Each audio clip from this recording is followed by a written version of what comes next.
এটা কি বলবো, আমার তো এইসবের কারণে এখন বলতেছে যে আমি স্বৈরাচারের দোষর। এইগুলো যদি জিরো লেভেলে না আনে, জি এটা তো অ্যাবসলিউটলি গভর্নমেন্টের উপর ডিপেন্ড করে।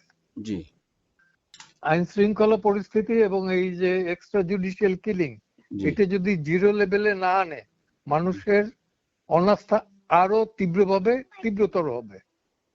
তো আপনি কি কোনো আন্তরিকতা দেখছেন? তারা তো বিবৃতি দেয় খালি, এইমাত্র বিবৃতি, এর আগে তো একটা ঘটনায় বিবৃতিও দেয় না, এবার হয়তো যদিও যুব দলের এই জন্য হয়তো বিবৃতি দিয়েছে। হ্যাঁ হ্যাঁ হ্যাঁ, এবার দিতেছে যুব দলের, এবং জি যুবদল মানে বিএনপি।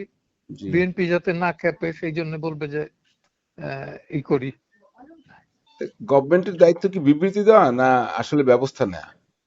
এখন বলবে যে বিবৃতি দিয়ে জানাইছি, কি ব্যবস্থা নেব এটা আপনাদের জানাবো না, এই জি কারণে যে ই নেই। 1.5 যুগ ধরে তো অনেকগুলো মামলা পেন্ডিং আছে জি এক্সট্রা জুডিশিয়াল কিলিং এর উপর, জি তাই না? Not a matter of joke. জি 18 বছর ধরে যদি পেন্ডিং থাকে, রুল নিষ্পত্তি না হয়, তো এটা কি আশা করতে পারি? কোত্থেকে আসে? কুমিল্লার ঘটনায় তো এখনো সেনা সদস্য গ্রেপ্তার হয়নি, আপনি না, তাকে তো। হবেও না। কুমিল্লা কেন?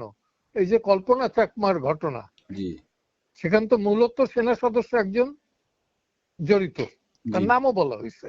জি তাকে তো মানে শান্ত করার জন্য, আমাদের দেখাবার জন্য তো জিজ্ঞাসাবাদও করা হয়নি, জি গ্রেপ্তার তো দূরের কথা। তো সব মিলে আপনার কি মনে হয়, এই সরকার কি আপনার এই হতাশাজনক, আমার কাছে হতাশাজনক।